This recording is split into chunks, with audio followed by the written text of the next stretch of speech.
সেই সুমনের বিরুদ্ধে আইনি ব্যবস্থা নিতে ওসিকে রিজভির ফোন। শেখ হাসিনার বিচারের সঙ্গে নির্বাচনের কোনো সম্পর্ক নেই বললেন আমির খসরু। আগামী নির্বাচনে অংশগ্রহণের জন্য দোয়া চাইলেন শাহজাহান খান। এবং সর্বশেষ জানাবো, শান্তি ও স্থিতিশীলতা প্রতিষ্ঠায় জাতীয় ঐক্যের বিকল্প নেই। শুনছিলেন সংবাদ শিরোনাম, এবারে বিস্তারিত। সেই সুমনের বিরুদ্ধে আইনি ব্যবস্থা নিতে ওসিকে রিজভির ফোন। আশুলিয়া থানার ওসি মোহাম্মদ মনিরুল হক ডাবলুকে ফোন করে বিএনপি অফিসের পিয়ন পরিচয় দিয়ে অসদাচরণ করার সুমনের বিরুদ্ধে ঘটনার তদন্ত এবং আইনি ব্যবস্থা নেওয়ার আহ্বান জানিয়েছেন বিএনপি সিনিয়র যুগ্ম মহাসচিব অ্যাডভোকেট রুহুল কবির রিজভী। ঘটনার পর রুহুল কবির রিজভী বিএনপির দপ্তর থেকে তথ্য নিয়ে নিশ্চিত হন যে সুমন ভুয়া পরিচয়ে থানায় গিয়ে এমন অপকর্ম করেছেন। তিনি এরপর আশুলিয়া থানার ওসিকে ফোন করে দলের ভাবমূর্তি ক্ষুণ্ণ করা এবং পুলিশ কর্মকর্তার সঙ্গে অসদাচরণের জন্য দ্রুত আইনি ব্যবস্থা নেওয়ার জন্য অনুরোধ জানান। আশুলিয়া থানার ওসি মোহাম্মদ মনিরুল হক ডাবলু বলেন, আমি সাংবাদিকদের সঙ্গে কথা বলেছিলাম। এমন সময় ওই ব্যক্তি এসে আমাকে বিভ্রান্ত করার চেষ্টা করেন। পরে গণমাধ্যম কর্মীদের উপস্থিতি দেখে তিনি পালিয়ে যান। শেখ হাসিনার বিচারের সঙ্গে নির্বাচনের কোনো সম্পর্ক নেই বললেন আমির খসরু।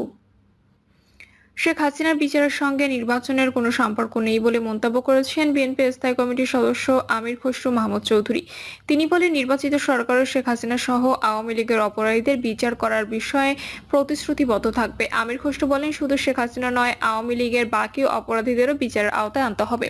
বিচারিক বিষয় আইনি প্রক্রিয়া, এর সাথে সরকার পরিবর্তনের কোনো সম্পর্ক নেই। স্বাধীন বিচার বিভাগ বিশ্বাস করলে নির্বাচন নিয়ে অহেতুক বিতর্ক সৃষ্টি হওয়া কাম্য নয়। নাগরিক পার্টির আহ্বায়ক নাহিদ ইসলামের বক্তব্যের সমালোচনা করে তিনি বলেন, জাতীয় নির্বাচনের সাথে অন্য নানা প্রস্তাব জুড়ে দিয়ে ফ্যাসিবাদী চরিত্রের মতো সরকার দ্রুত নির্বাচিত সরকারের কাছে দায়িত্ব হস্তান্তর করবে, মানুষ এটাই প্রত্যাশা করে বলেও জানান বিএনপি নীতি নির্ধারণী পর্যায়ের এই নেতা।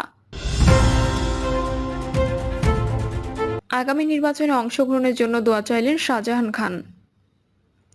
কারাজীবন থেকে মুক্তি পেয়ে দেশে শান্তি শৃঙ্খলা কিভাবে ফিরিয়ে আনা যায় এবং আগামী নির্বাচনে কিভাবে অংশগ্রহণ করতে পারেন, এজন্য সবার কাছে দোয়া চেয়েছেন আওয়ামী লীগের প্রেসিডিয়াম সদস্য সাবেক নৌপরিবহন মন্ত্রী শাহজাহান খান। কারাগারে থেকে সন্ত্রাসীদের হাত থেকে নিরাপদে আছেন বলে মন্তব্য করেছেন হাসিনা সরকারের সাবেক এই প্রভাবশালী মন্ত্রী। ঢাকা মেট্রোপলিটন ম্যাজিস্ট্রেট আদালতে হাজির হওয়ার আগে সাংবাদিকদের প্রশ্নের উত্তরে শাহজাহান খান বলেন, আমি আছি তোমাদের দোয়ার কারণে। এক সাংবাদিক তার প্রতি দোয়া চাওয়ার কারণ জানতে চাইলে তিনি বলেন, দোয়া করবা যেন আমি তাড়াতাড়ি মুক্তি পেয়ে দেশে শান্তি শৃঙ্খলা ফিরিয়ে আনতে পারি এবং আগামী নির্বাচনে অংশগ্রহণ করতে পারি। এ সময় সাংবাদিকরা তাকে দেশের পরিস্থিতি সম্পর্কে প্রশ্ন করলে তিনি বলেন, আমরা 12টা বাজিয়েছি না, তা সামনে প্রমাণিত হবে।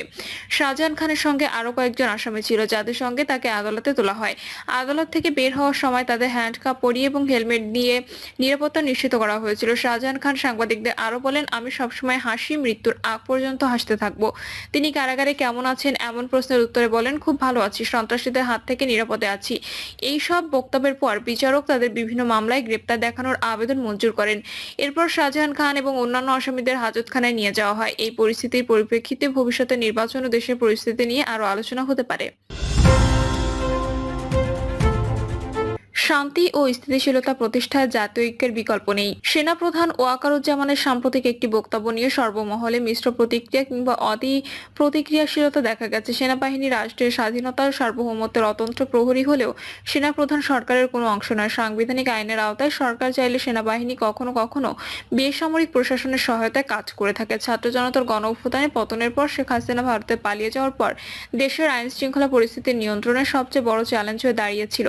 কারণ গত 1.5 দশকে পুলিশ বাহিনী সহ দেশের আইন শৃঙ্খলা সশস্ত্র বাহিনী সমূহকে ভারতীয় এজেন্ডায় আওয়ামী লীগের দলীয়করণ করা হয়েছিল। রাজনৈতিকভাবে পুরো জাতি শেখ হাসিনা দুঃশাসনের বিরুদ্ধে ঐক্যমত্য হয়ে প্রতিরোধ সংগ্রামে ঝাঁপিয়ে পড়লেও কার্যত জনবিচ্ছিন্ন আওয়ামী লীগ ও শেখ হাসিনা স্বৈরাচারী শাসন টিকিয়ে রাখতে পুলিশ ও আইন শৃঙ্খলা বাহিনী শুরু থেকে শেষ পর্যন্ত জনগণের উপর গুলি চালাতে কুণ্ঠিত হয়নি। ভারতে পালিয়ে যাওয়ার মুহূর্তে শেখ হাসিনা নাকি তার চলে যাওয়ার পর পুলিশকে বিদ্রোহের ভূমিকায় ছেড়ে দিতে অনুগত পুলিশ প্রশাসনকে নির্দেশনা দিয়েছিলেন।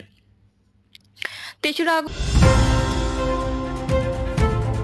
আগস্টে সেনা সদরে অনুষ্ঠিত বিশেষ দরবার ডেকে রাজপথের আন্দোলনে সেনাবাহিনীর করণীয় সম্পর্কে একটি পর্যালোচনা ও সিদ্ধান্ত গ্রহণের নিমিত্তে দেশের সব সেনা ইউনিটের প্রধান সহ সব গুরুত্বপূর্ণ সেনা কর্মকর্তাদের অংশগ্রহণ করতে দেখা গিয়েছিল। সেখানে অবসরপ্রাপ্ত উচ্চপদস্থ সেনা কর্মকর্তা এবং মধ্যসারির প্রায় সব সেনা কর্মকর্তা জনগণের বুকে গুলি না চাইলে তাদের আন্দোলনে সমর্থন দেওয়ার পক্ষে মত দেন। মূলত সেদিনই শেখ হাসিনার ভাগ্য নির্ধারিত হয়ে গিয়েছিল। সেনাপ্রধান ওয়াকারুজ্জামান সেদিন সেনাপ্রধান হিসেবে তার বাহিনীর উপর কোনো কর্তৃত্ববাদী সিদ্ধান্ত চাপিয়ে দিতে চাইলে কি ঘটতো তা নিয়ে মতান্তর থাকলেও কোনো পক্ষের জন্য তা মোটেও সুখকর হতো না। আন্দোলনের সময় শেখ হাসিনার নির্দেশে কয়েকদিন সেনাবাহিনীর কিছু সদস্যকে অনেকটা দলবাজ র্যাব পুলিশের ভূমিকায় দেখা গেলেও শেষ পর্যন্ত জাতির সেই মহেন্দ্রক্ষণে সেনাবাহিনীর ইতিবাচক ভূমিকা ছাত্র জনতার রক্তক্ষরণ কিছুটা কমিয়ে বিজয় নিশ্চিত করতে সহায়ক ভূমিকা রেখেছিল। ঢাকার বিভিন্ন প্রবেশপথে পুলিশের সাথে ছাত্র জনতার সংঘর্ষে শত শত মানুষের প্রাণহানি, হাজার হাজার মানুষ গুলিবিদ্ধ হওয়ায় পরও ছাত্র জনতাকে এক চুলো হাঁটানো যায়নি। ছাত্র পুলিশের সংঘাত সম্মুখ সমর শেষ পর্যন্ত পুলিশের পতন,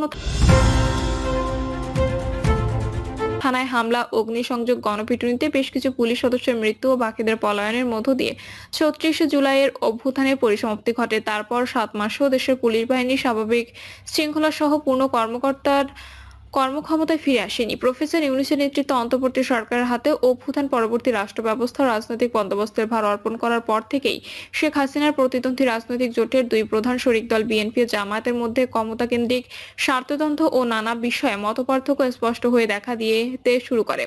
এসব দলের নেতাকর্মীদের বিগত ১৬ বছরের চরম তিক্ত অভিজ্ঞতা, নিপীড়ন, বঞ্চনা এবং দেশকে একটি ভয়ঙ্কর শূন্যতা, ভঙ্গুরতার গহ্বরে ফেলে দেয়ার ষড়যন্ত্র সম্পর্কে যথেষ্ট সচেতন হয়েও তাদের এহেন আচরণ গণঅভ্যুত্থানের মূল শক্তি ছাত্র জনতা তথা নতুন প্রজন্মের মধ্যে এক ধরনের হতাশা ও বিক্ষোভের জন্ম দেয় অস্বাভাবিক নয়। জরুরি প্রয়োজনীয় সংস্কার, স্থানীয় জাতীয় নির্বাচনের টাইমলাইন, গুম, খুন, গণহত্যার বিচার, শেখ হাসিনা মনোনীত রাষ্ট্রপতির অপসারণ, শেখ হাসিনা ও তার দোসরদের বিচার এবং অপরাধী সংগঠন হিসেবে আওয়ামী লীগ নিষিদ্ধের দাবিতে বিএনপি জামায়াতের মতভেদ থাকতেই পারে, কিন্তু তার মধ্যে যদি ভারতীয় এজেন্ডার প্রতিফলন দেখা যায়, পতিত স্বৈরাচারের ন্যারেটিভ ব্যবহার করে তাদের পুনর্বাসনের ভাব লক্ষণ প্রতিফলিত হয়, তা শুধুমাত্র ক্ষমতাকেন্দ্রিক রাজনৈতিক প্রতিদ্বন্দ্বিতায় সীমাবদ্ধ থাকে না। আইন শৃঙ্খলা বাহিনী ও আমলাতন্ত্র এখনো শেখ হাসিনার ফ্যাসিবাদী ট্রমা থেকে বের হতে না পারায় ছাত্র জনতার অভ্যুত্থানের লক্ষ্য পূরণে যথাযথ ভূমিকা রাখতে পারছে না। অন্যদিকে একসময় জোটসঙ্গী রাজনৈতিক দলগুলোর মধ্যকার অন্তর্কলহ কখনো কখনো রক্তাক্ত সংঘাতের জন্ম দিচ্ছে। খুলনা বিজ্ঞান ও প্রযুক্তি বিশ্ববিদ্যালয়ের সংঘাতের ঘটনাটি সারা দেশে অন্যান্য বিশ্ববিদ্যালয়ের ক্যাম্পাসে ছড়িয়ে পড়ার সমূহ আশঙ্কা দেখা দিয়েছিল। দুই প্রধান রাজনৈতিক দলের শীর্ষ নেতাদের কঠোর নির্দেশনার কারণে তা আর বাড়েনি। ৭১-এর মুক্তিযুদ্ধ নিয়ে আওয়ামী লীগের ফ্যাসিবাদী ন্যারেটিভ ও জাতিকে বিভক্ত করে ফায়দা হাসিলের রাজনীতির নতুন প্রজন্ম প্রত্যাখ্যান করেছে। নতুন বাংলাদেশ ভারতীয় আধিপত্যবাদ প্রত্যাখ্যান করেছে। সেই সমমর্যাদার ভিত্তিতে ভারতের চোখে চোখ রেখে অমীমাংসিত সব ইস্যু সমাধান করতে চায়। দায়িত্ব গ্রহণের আগেই ডক্টর ইউনূস প্রতিবেশী দেশের সরকারকে এই বার্তা দিয়েছেন। এরপর অনবরত হুমকি, নানামুখী ষড়যন্ত্র, শেখ হাসিনাকে দিয়ে দেশে অস্থিতিশীলতা সৃষ্টির ধারাবাহিক তৎপরতা, সরকারের অবস্থান কখনো কখনো